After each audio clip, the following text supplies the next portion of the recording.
హైదరాబాద్ లో కన్సల్టేషన్ మరియు 3,500 రూపాయల colour Doppler test Avis hospitals లో ఉచితంగా పొందండి.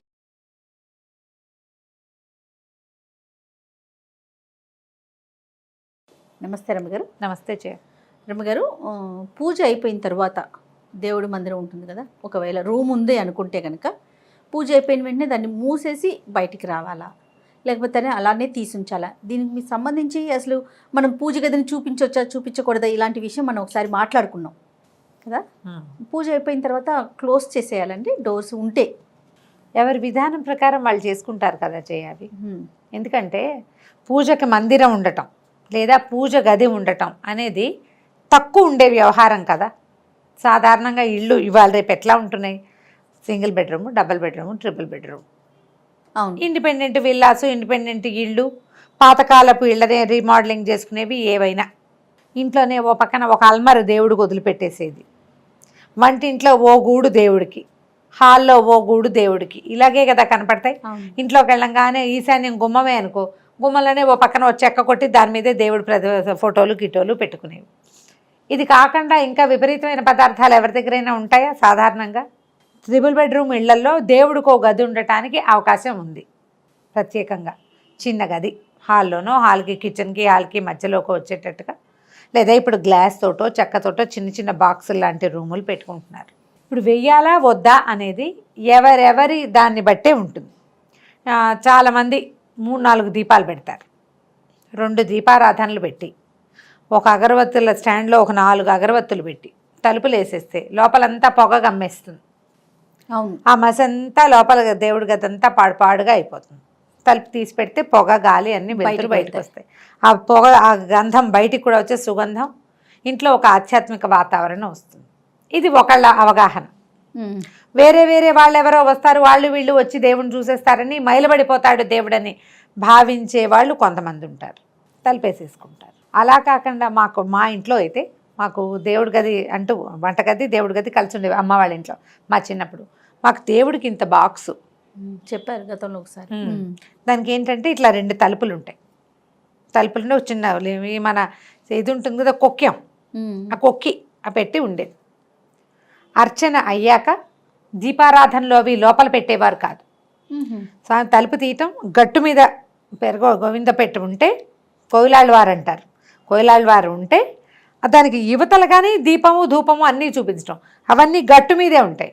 మనం అర్చన అయిపోయాక పర్యంకాసనం చెప్పి, అంటే పౌళింపు సేవ చెప్పాక ఆ బాక్స్ క్లోజ్ చేసేవారు. ధూపము దీపము గట్టు మీదే ఉన్నాయి. అయ్యవారికి సేవాకాలం మాత్రమే సమర్పయామి, ఇది ఓకే. ఇప్పుడు క్లోజ్ చేయాలి. అది ఇతరుల కంట చాలా గ్రామాలు అవి కనపడకూడదు.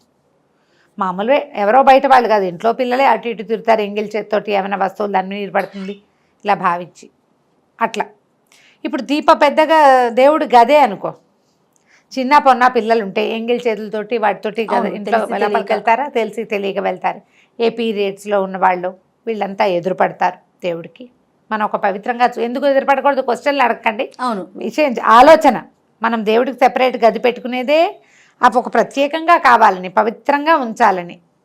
ఇతరత్ర బయటకు తిరిగి వచ్చి మనం ఎక్కడికైనా అందరిళ్ళకి వెళ్ళి నలుగురితో కలిసి రోడ్ల మీద తిరిగి అవి ఎదురు పడకూడదన్న ఉద్దేశంతో తలుపు వేయమని చెప్తారు. కానీ పూజ అవ్వగానే ఇక మూసేసి వాళ్ళని లోపల పెట్టాయి అని కాదు.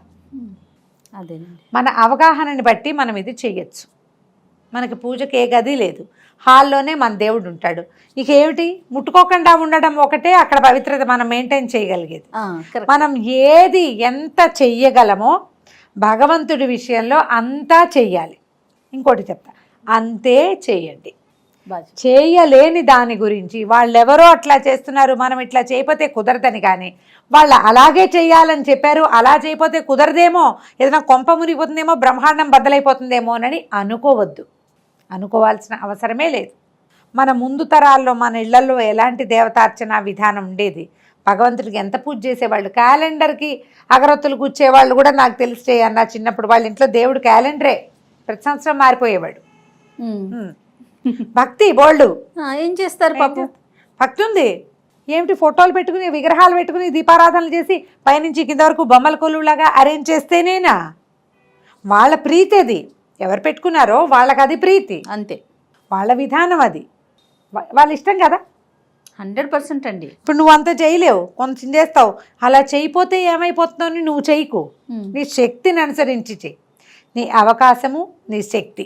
ప్రతి వాళ్ళు ఇండివిజువల్గా ఇది ఆలోచించుకోవాలి. ఇలా పెట్టుకోకూడదు, ఇది తప్పు అని మొగాళ్ళని అనకూడదు. ఓకే, ఇట్లా పెడితే రేపొద్దున ఎట్లా అన్న ఆలోచన చెయ్యొద్దు. ఇంతే, మనం ఇలా చేయగలుగుతాం, చేసుకుందాం. చేసుకున్నన్నాళ్ళు ఇప్పుడు నీ వంట కొంతమంది అన్నం వారుస్తారు, కొంతమంది కుక్కర్లో పెడతారు, కొంతమంది విడిగా వండుకుంటారు, కొంతమంది రైస్ కుక్కర్లో వండుతారు.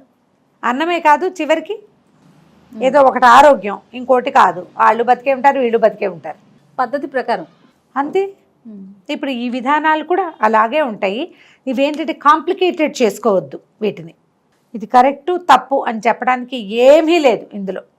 మనం దేవతార్చనకి ఒక ప్రాంతం, ఒక ప్రదేశం, ఒక స్థలం, ఒక గది, ఒక బాక్సు, ఒక చిన్న అల్మేరా అలా పెట్టుకుంటే దాన్ని చక్కగా శుద్ధంగా శుభ్రంగా ఉంచడం, శ్రద్ధగా నమస్కారం చేసుకోవటం. కుదిరితే దానికి చేయగలిగినన్ని హంగులు చెయ్యి. చేయలేవు, ఎంత చేస్తావో ఆ చేసే కాస్త శ్రద్ధగా చేసుకో. నీ శ్రద్ధ కదా భగవంతుడికి కావాల్సింది. నువ్వు ఎన్ని బొమ్మలు పెట్టావో కాదు, నువ్వెంత హంగు చేసావో కాదు, నువ్వు ఎంత శ్రద్ధగా త్రికరణ శుద్ధిగా భగవంతుడికి నమస్కారం చేస్తున్నావు, నువ్వు ఎంత నమ్ముతున్నావు, నీ నమ్మిక ఎంత, అది తూకం. దాన్నే చూస్తాడు దేవుడు. నువ్వు ఎంత ఏర్పాటు చేసావు అనేది అసలు తూకంలోకే రాదు. అదంతా నీ తృప్తి కోసం నువ్వు చేసుకునేది, నీ సరదాకి, నీ శక్తి అనుసారం. కాబట్టి దాన్ని బట్టి తలిపేయాలా వద్దా అనేది డిసైడ్ చేసుకోండి. ఎంత బాగా చెప్పారు రమ్మగారు. ఇప్పుడు అంతే కాదు, ఇప్పుడు నేను తలుపు వేసుకోవాలి అని చెప్తాను, తలుపు వేసేయాల్సిందే అని. తలుపు వేయటానికి కుదరని వాళ్ళంతా ఏం చెయ్యాలని? అంతే కదా, ఎంత ఇబ్బంది కదా. అసలు తలుపే లేని వాళ్ళు ఇప్పుడు మళ్ళీ అర్జెంటుగా ఓ అల్మార్ కొనుక్కు భక్తి ఉందనుకో, వాళ్ళ భయం వేసి, భయం కాదు, భక్తి కాదు, అది భయమే. అమ్మో అలా చేయకపోతే కొంపమునిపోతుందని మళ్ళీ ఓ పెట్టుకొని ఓ బాక్స్ కానీ ఆ మందిరానికి ఏమిటో తలుపులు పెట్టించి రోజు వెయ్యాలట, లేకపోతే కొంపమునిపోతుంది. ఏమిటది? ఎందుకు అంత భయపెట్టాలి ఎవరినైనా? మనం ఎందుకు భయపెట్టాలి? ఇన్ఫ్లుయెన్స్ అవుతున్నారు కదా అని చెప్పి మనకి తోచింది చెప్పేస్తే దాని ఇంపాక్ట్ ఉండదు కదా రమ్మగారు. మనకి తోచడం కాదు, మనం ఆలోచించుకుని చెప్పుకోవాలి. రైట్, ఆలోచించుకుని చేసుకోవాలి. అంతే పద్ధతే, ఇది పద్ధతే. అయితే అయ్యింది, కానీ అవకాశం ఉండాలి కదా. ఓకే రమ్మగారు, నమస్తే. నమస్తే.